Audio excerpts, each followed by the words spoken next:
I'm Julie Kernan, President and CEO of Business Volunteers Maryland. Welcome to our first installment of Doing Good Better. It seems appropriate and fitting that our first guest is Ron Causey. He is the founder of SC&H Group. He serves on 3 nonprofit boards today. I think when I first met him, he was serving on 7. And what's most important for us today to note is that Ron is the chair of the Business Volunteers Maryland Board. Welcome, Ron. Thank you, Julie. Great to be here. It's really nice to have you for the first of what we expect will be a series of conversations with people who are doing good better in Baltimore and the surrounding region. So thanks for being our first guinea pig, if you will, and giving us an opportunity to get to know a little bit more about you. Sure. Easy to do. Let's have some fun. That sounds great.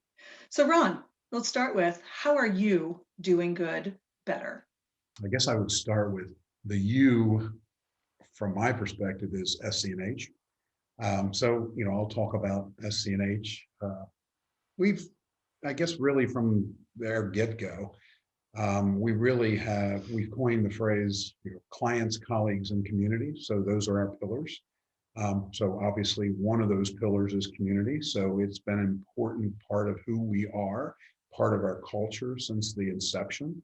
So whether it's board service, I think we're on over 60 boards, volunteering, skilled service, whatever the case may be, we're heavily involved. We have a very robust not-for-profit audit and tax practice. So we're helping not-for-profits just in the regular business that we do. Our technology advisory group serves not-for-profits. So we're out there not only working with helping the community, but also doing business with the community as well. So we really are, and I guess there's a lot of skill sets accountants have that the community needs, whether it's finance, accounting, tax, those kinds of skills that are really in demand and are real assets to boards across the region. So this is our, it's our duty. It's really important part of who we are. And so we're just happy to be involved. Well, I think one thing that's really great about what you're doing is that you've actually taken the time to document it. And if folks are interested, they should visit your website and take a look at your community impact report, because it does such a great job of telling your story and demonstrating how you in fact do give back really across the community in so many ways. And certainly Business Volunteers has been a benefactor from some of that really great advice that you give. Well, thanks. But I also will tell you that, the strategic assistance from Business Volunteers, without Business Volunteers, we would not have had that community impact report. So thanks for helping us put that together. Thanks for we always knew we did great things, but really the community impact report really helps us to understand all of the great things and to put data around it and for us to better understand everything that we were doing. We always, again, intuitively knew it, but when you finally put it all together in that kind of a format, it's really then everybody kind of gets it. So again, it's you have something to celebrate.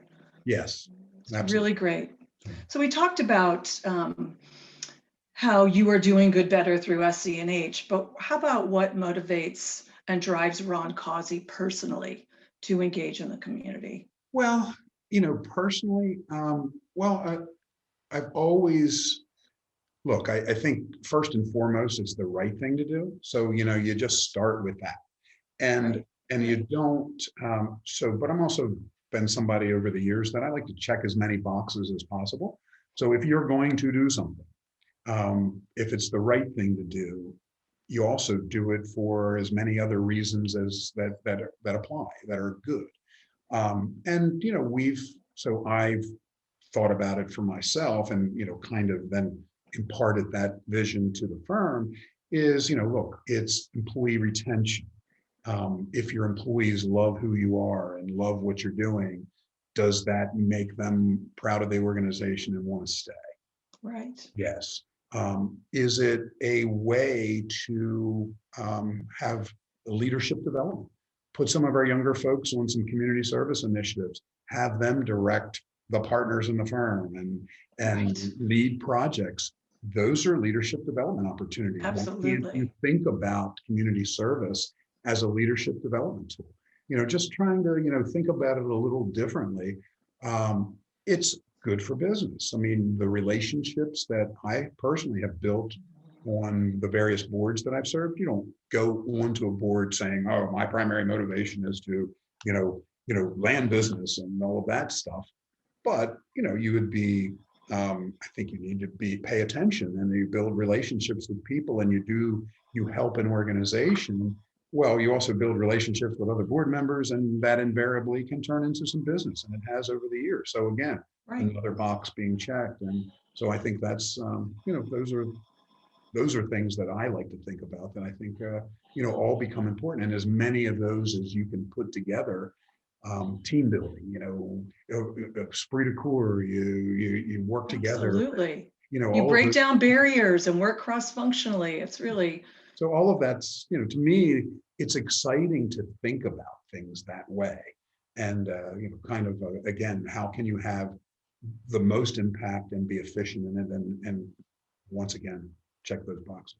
and your heart feels good too, which is really, Yeah, really terrific. absolutely. So Ron, tell me, what's the first memory you have of giving back or volunteering?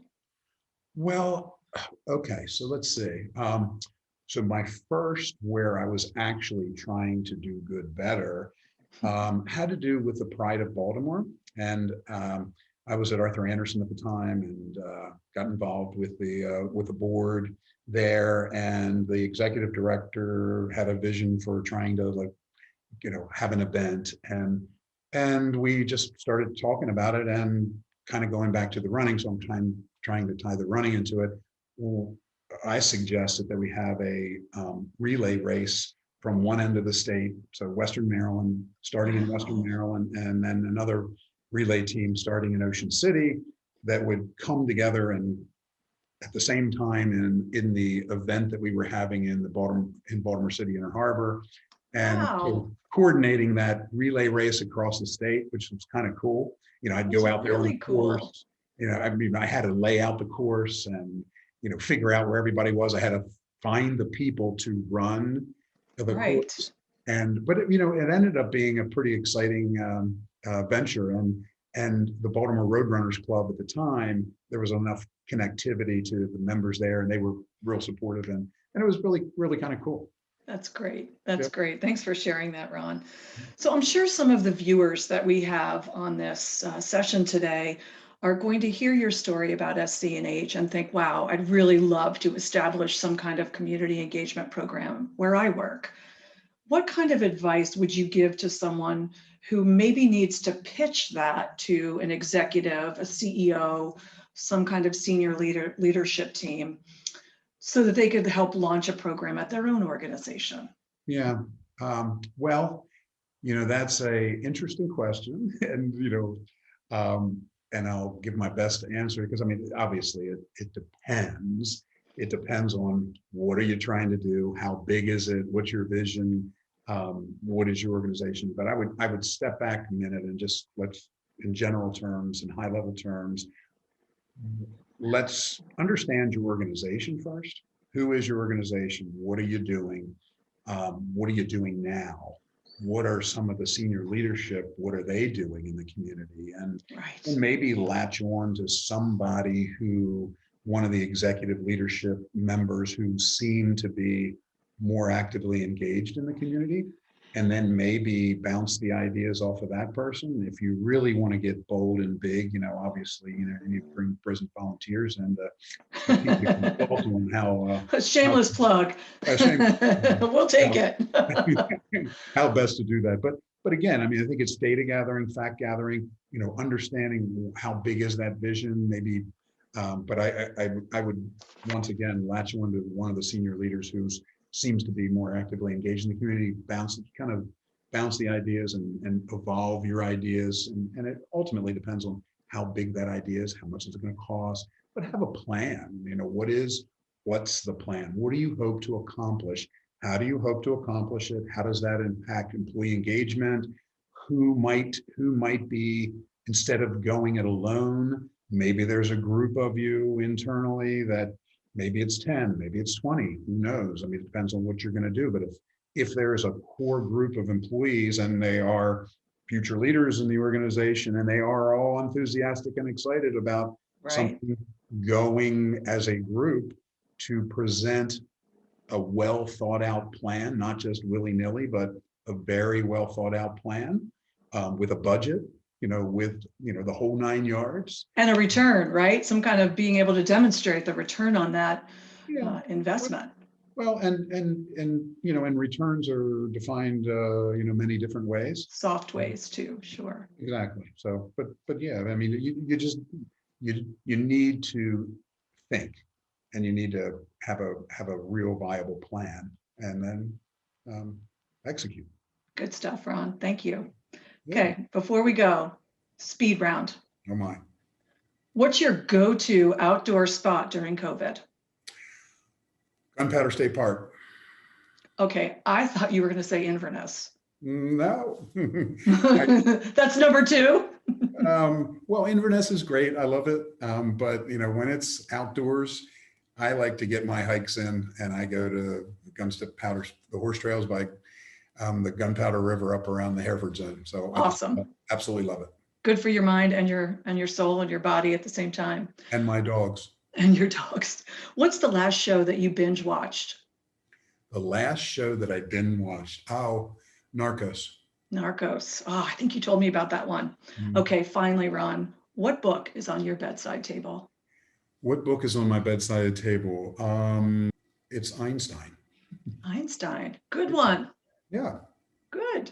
Ron, thank you so much for making time for us today. You're Always a pleasure. And you good. really are doing good better. Thank Well, you. thanks so much.